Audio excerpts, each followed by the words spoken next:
Hello, 10th graders. I wanted to take some time to talk about your assignments and go over the first act of Julius Caesar. So, you guys have several things that you need to do before Sunday night. The first is to finish your study questions. You are doing day 3 and day 4, anything having to do with Act 1.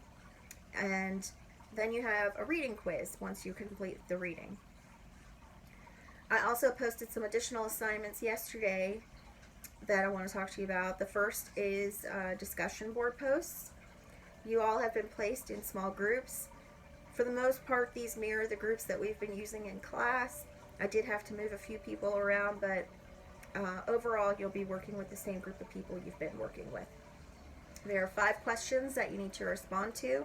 Be sure to respond to all of them and respond to each other's posts. Keep it professional, keep it polite, and keep it on point. Okay? The second assignment is a short journal activity. You need to respond to the prompt, have you ever been stabbed in the back? What happened? I'll read you the specific prompt. So the specific prompt is,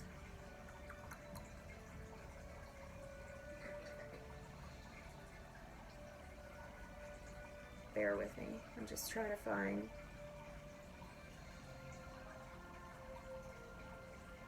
my computer is above me.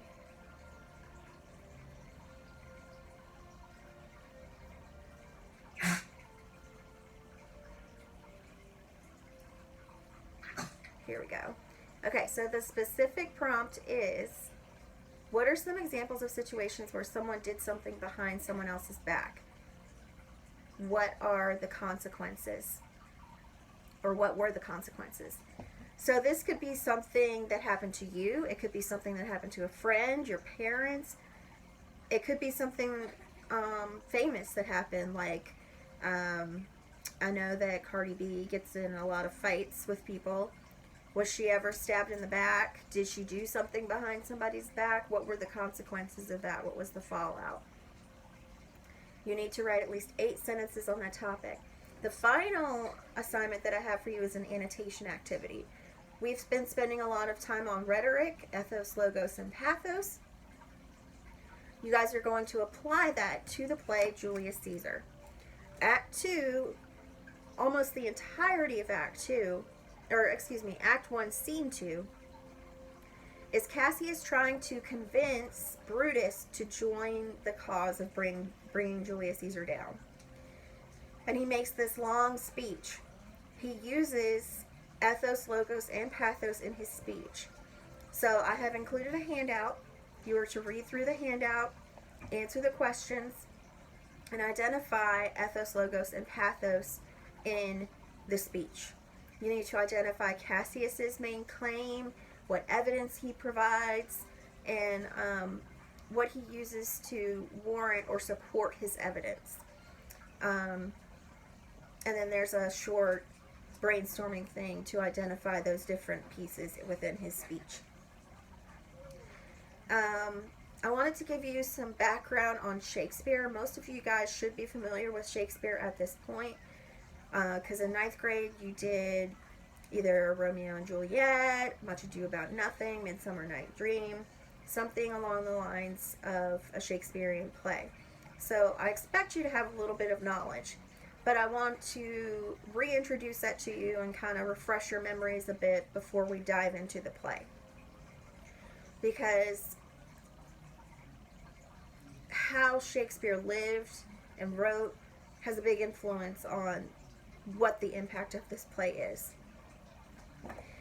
So, back in Shakespeare's time, the theater was considered a place of frivolous entertainment. The clergymen and government officials hated the playhouse. They thought that it took away from the working class. They were encouraged to be idle with their time, which was considered a sin, and that the working class should be engaged in productive work for the benefit of all society. They also felt that it was just a playhouse full of sin. Sometimes they would have gambling, prostitutes come in. Um, so it was definitely a moral issue for the people of Shakespeare's time. It was such a big deal that the playhouse was actually moved down to London's across the river. Okay, so you've got like the main part of London, and then you have the River Thames. The playhouse was forced to move across the river to the seedier part of town, and usually the only thing you would find down there was prostitution, bear fights, gambling, and bars. So I want you to imagine that you are a commoner in Shakespeare's time. Okay, it's hot, it's gross, it's smelly. The only thing that you really have to enjoy is a play. That's their form of movies. So you would, let's say you own a shop. You would close down your shop on a Tuesday because all of these plays have to take place during the daylight. Go across the river and trek up to the Globe Theater. You could pay half a penny to be on the floor, be one of the groundlings, or pay a little bit higher to be in a seat in one of the balconies. If the members didn't like the play, they would throw fruit at the stage, or vegetables, or whatever food that they had, because they would sell food at these events. So Shakespeare's goal was to grab the attention of his viewer from the get-go.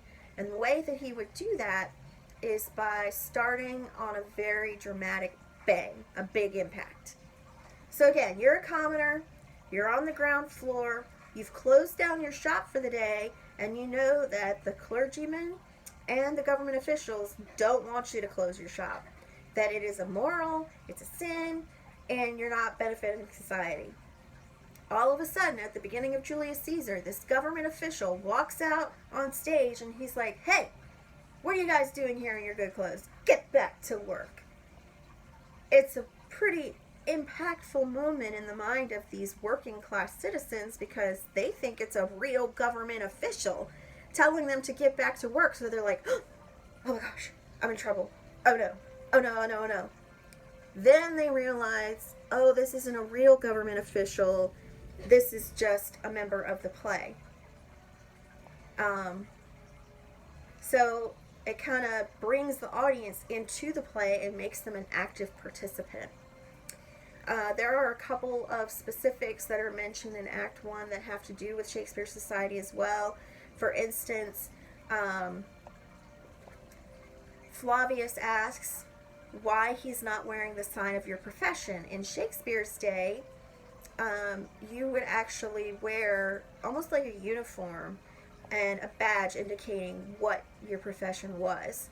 So Flavius is saying, hey, you got your good clothes on, it's a working day, why aren't you wearing your clothes telling me what you are? What the heck is your profession?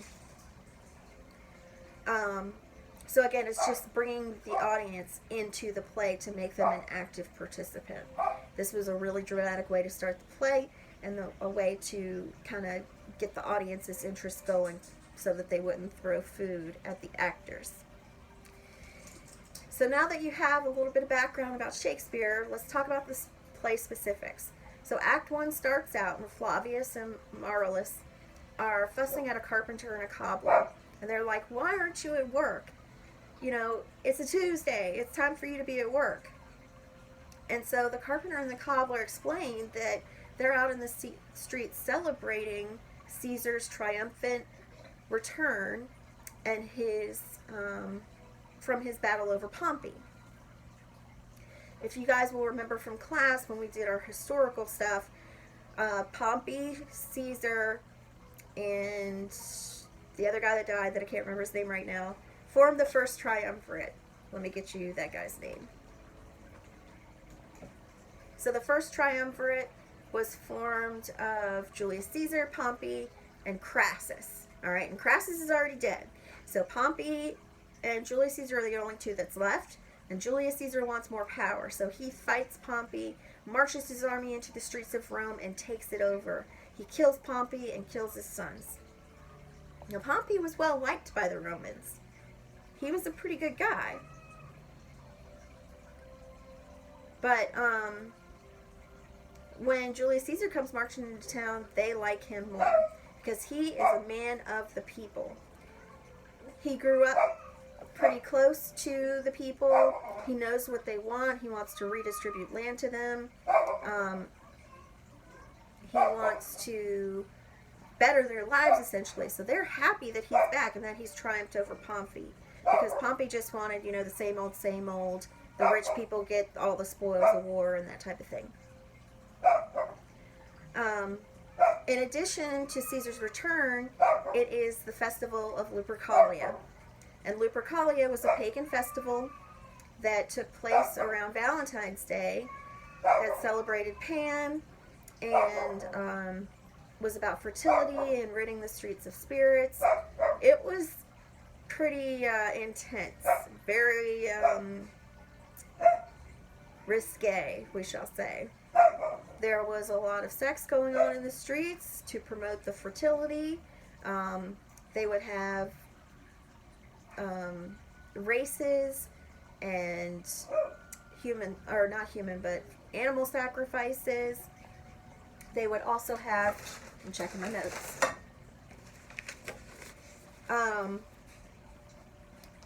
It was super bloody and violent.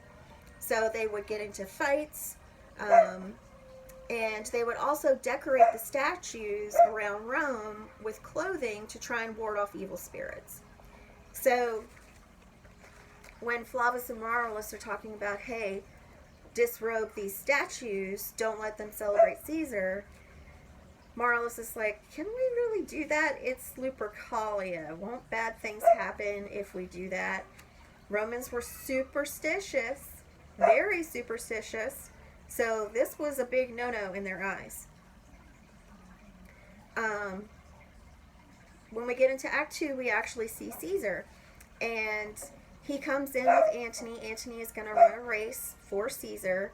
And he asks Antony to put his hand on his wife. Because during Lupercalia, this would cure infertility. And Caesar really wants a son.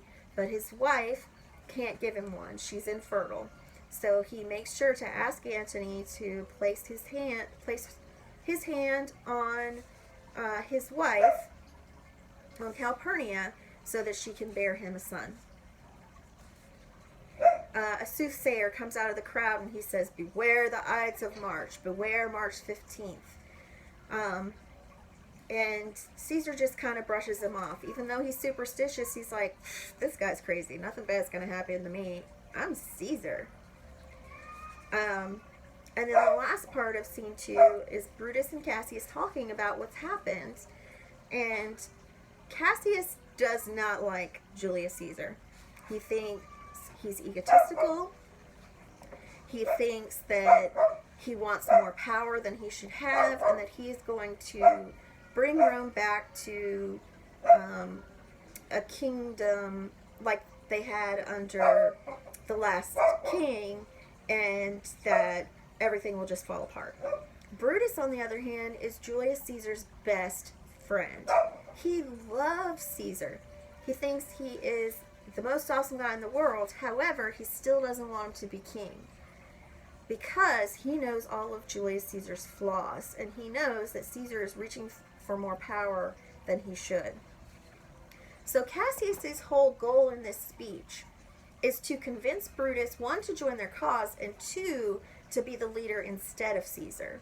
Brutus is well liked by the people. He's an honorable man, and everything he does is to benefit Rome. So Cassius says, hey, I wish you could see yourself the way I see you. You're awful humble, and you think that you're not all that in a bag of chips, but really you are. You could lead Rome if you wanted to. And Brutus is like, oh, I couldn't. They wouldn't want me. I'm just not all that. By the end of the speech that you are to analyze, he has almost convinced, probably 90% convinced Brutus to join their cause and to take Caesar down. Because Cassius' main goal is for Brutus to put Rome above himself. Brutus cares more about honor, living an honorable life, than about death. He fears dishonor more than anything. So Cassius is appealing to that to try and get him to join their side. His plan is to create letters in different handwriting and deliver them to Brutus's house, to his Senate seat, and to his bedroom, to try and convince him that the people want him to join this cause, that they don't want Caesar to be king, and they would rather have Brutus as the leader. So that is Cassius's plot at this time. In Act 1, Scene 3, we meet up with a couple other people that are trying to take Caesar down. We meet Casca, and we meet I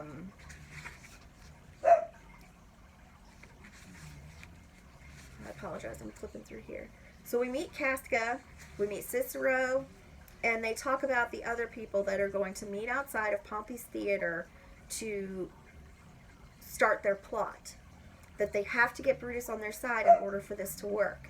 But when Cassius comes in, he talks about all of these omens that he's seen, all of these strange things. He said that fire is raining from the sky. And he says that the earth is shaking, so there's an earthquake. I've seen storms in which the angry wind split old oak trees, and I've seen the ocean swell, rage, and foam as if it wanted to reach the storm clouds, but never before tonight, not until now, have I experienced a storm that drops fire. So Casca is saying to Cicero that someone has provoked the gods. Now they're interpreting it as Caesar has provoked the gods, but this could easily be interpreted as Cassius has provoked the gods as well, and Marcellus and Flavius, because Marcellus and Flavius were arrested for removing that clothing on the day of Lupercalia, which is a superstitious day for them. Some other bad omens that we see are a slave with his hand on fire, but the hand isn't burning. They see a lion prowling the streets in front of the Capitol as if he knows that something is going to happen there. He sees 100 spooked women huddled together in fear, saying that they saw men on fire walking the streets. And finally, they see a night owl sitting in the marketplace at noon. Owls only come out at night. So these animals are acting really strange. There's a lot of strange weather events that are occurring, and Casca interprets this as a bad thing, that these are omens of things to come. And Cicero agrees with him. But Cicero points out, this is a little bit of foreshadowing, that men tend to interpret things however it suits them. And they totally miss the actual meaning of the things themselves. So then they continue to talk about Caesar. So keep that phrase in mind, that men interpret things however it suits them, but they fail to miss the actual meaning of the things themselves. These events that are happening in the city could have a natural cause, or it could still be supernatural, according to the Romans. However, Cicero is saying, be cautious. Don't interpret it how you want to interpret it. Make sure you're looking at the right things and doing the right things. And Cassius and Casca talk about their plot, how they have almost convinced Brutus. They compare the Romans to sheep. So this is one of the first instances of people being compared to sheep in literature. Cassius says that Caesar wouldn't be a wolf if the Romans didn't act like sheep. That he couldn't be a lion if the Romans weren't such easy prey. People who want to start a big fire quickly start with little twigs. Rome becomes complete trash, nothing but rubbish and garbage, when it works to light up the ambitions of someone as worthless as Caesar. And then Cinna enters and he confirms that Casca is with them, Brutus has almost joined, and that they're going to be meeting in front of Pompey's theater. And that's kind of how we end Act 1. We already know that this is a really dramatic time. Not only historically, but also supernaturally, right? There's a lot of weird weather stuff going on.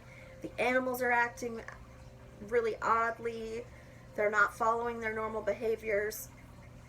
And Caesar has just come home triumphant for Rome, for the people. But the senators aren't happy. And we're immediately introduced to their plot, but we don't know how they're going to dethrone him yet. So that's just kind of an overall summary of the first act. Reminders again, submit your study questions by Sunday night. Reading quiz by Sunday night. Discussion board by Sunday night. Writing, just a short paragraph by Sunday night. And then finally, that analysis, the analysis of Cassius's speech, that is also due Sunday night. So you have several days to complete this. On Sunday, I will go over all of the answers with you, and then we will also get into our Act 2 stuff. So be on the lookout for multiple videos on Sunday. If you have questions, please reach out to me either on email or on Edmodo. I'm checking both constantly. Whatever you have a question with, either about the book or the assignments or what the heck's going to happen next week, just let me know. I'm here to help you. Hopefully I will see you soon. The 2-year-old has just woken up upstairs, so I've got to go take care of her. So see you soon, and signing off.